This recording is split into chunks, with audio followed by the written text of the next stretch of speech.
다음날 성인봉 등산을 위해 채비를 했으나 또 눈이 내린다. 이른 아침 시간에는 계속 눈이 왔다. 사실 겨울 성인봉 등산은 아이젠 등 전문 설산 등산 장비를 착용해야 한다고 한다.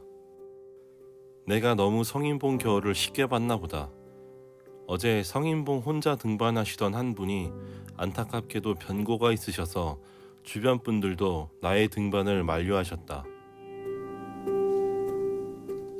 그렇게 날이 개기를 기다렸고 이내 날이 개어 아쉬운 대로 성인봉 자락에 복례폭포까지만 가기로 했다.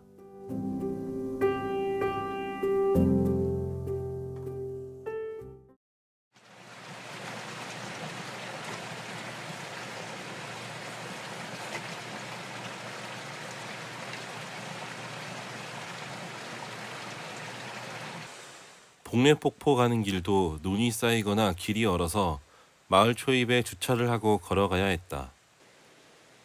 신선한 바람이 내 몸과 마음을 쌀쌀한 날씨도 무색하게 청량하게 정화시켰다.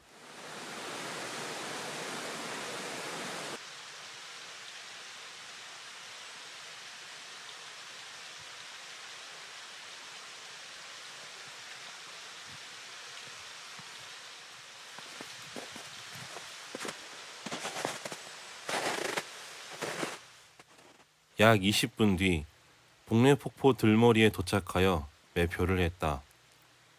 처음 만난 곳은 풍열이라는 곳인데, 풍열이란 한여름에도 찬바람이 나오는 바위 구멍을 말한다.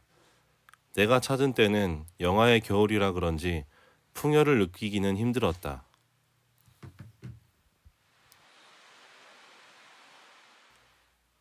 여름이면 서늘함을 즐기려는 이들이 복례폭포와 함께 많이 찾을 것 같다. 풍열을 지나 다시 성인봉 자락 복례폭포로 향했다.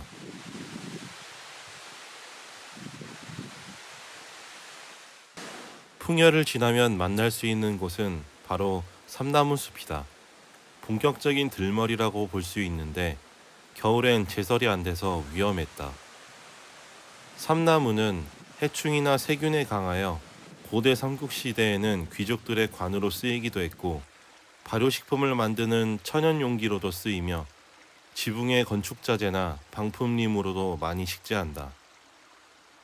또한 피톤치드를 다량 발생하여 삼나무 숲을 찾는 이들에게 스트레스 완화와 피부 진활에 도움을 줄 수 있다고 한다. 이러한 삼나무의 성질은 척박한 울릉도에서 살아온 울릉군민을 많이 닮아 있는 듯하다.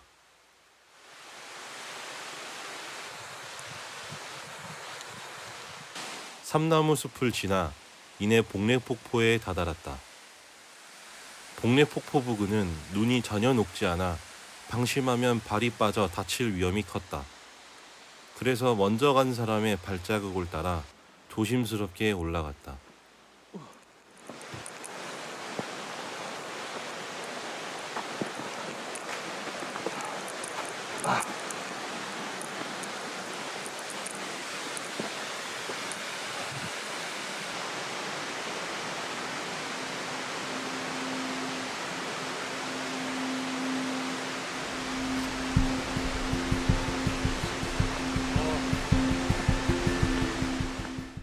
이곳이 바로 울릉도의 젖줄인 복례폭포다. 사계절 내내 물이 마르지 않은 복례폭포는 3단으로 되어 있는데 아무도 없는 이곳에 도착하니 비밀의 숲에 당도한 느낌을 받았다.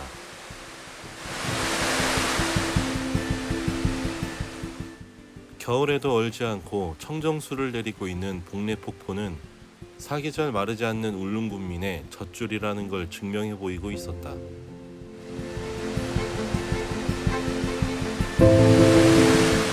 비록 성인봉은 보류했지만 아름다운 복례폭포로 만족하고 다음을 기약해야겠다.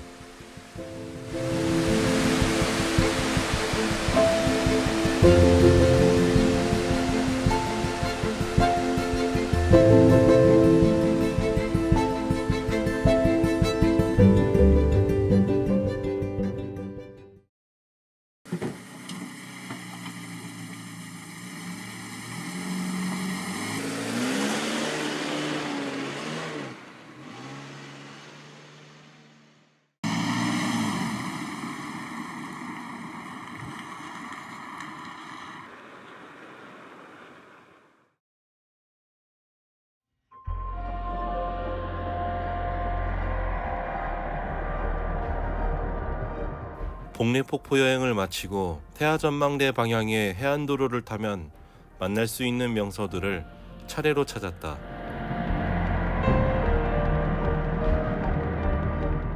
먼저 삼서남을 찾았는데 늠름하게 서 있는 삼서남 곁에는 아름다운 관음도를 만날 수 있다.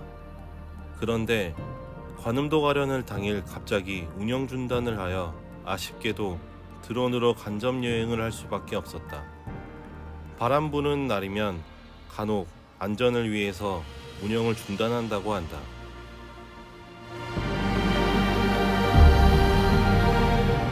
축구장 한 개 크기의 관음도는 빼어난 바다 전망과 웅장한 주상절리 해변, 다양한 생태를 볼 수 있다. 이 아름다운 곳을 대리만족해야 하다니 이날 불었던 강풍을 탓하고 싶었지만 다음에 다시 울릉도를 찾아야 할 이유가 생겨 좋았다.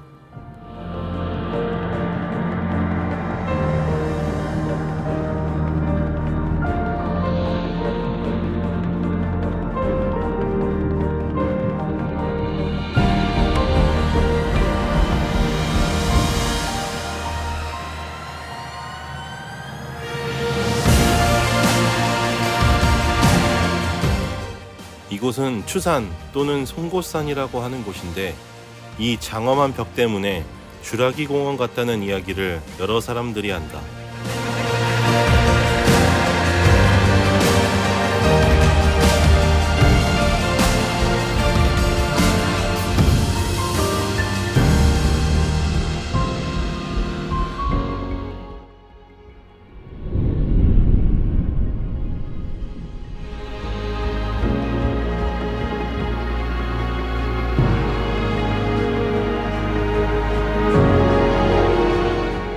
아름다운 해안선과 웅장한 추산의 모습은 익룡이 날아다닐 것 같은 느낌을 자아냈다.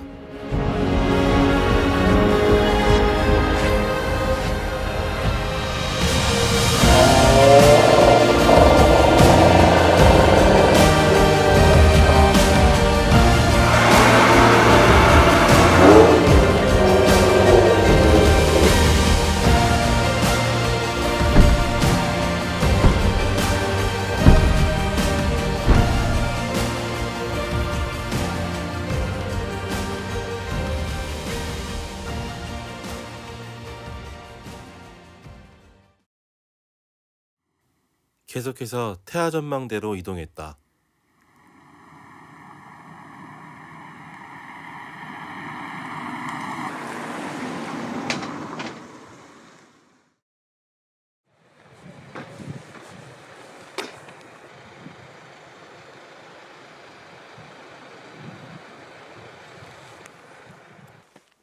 태화전망대는 모노레일이 설치되어 있지만 걸어가야 태화고개의 솔송을 만날 수 있다.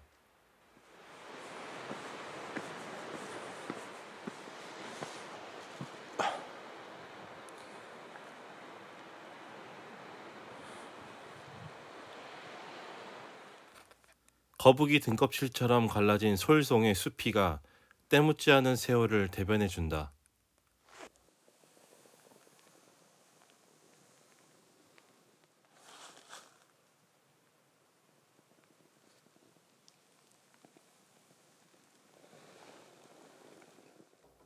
그리고 전 세계의 울릉도에서만 사는 큰 오색 딱따구리를 만났다. 여기서만 볼 수 있는 딱따구리가 반가웠지만 녀석은 내게 눈길조차 주지 않았다.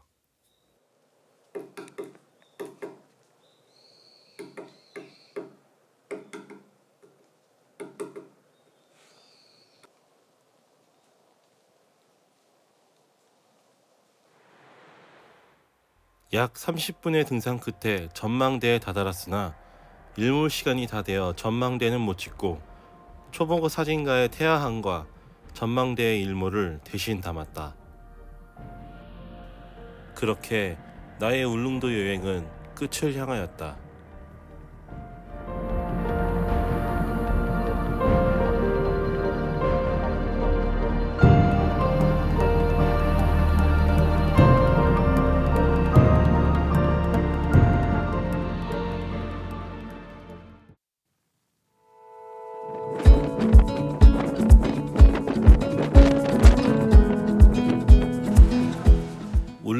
위로하고 다시 울릉 크루즈에 몸을 실었다.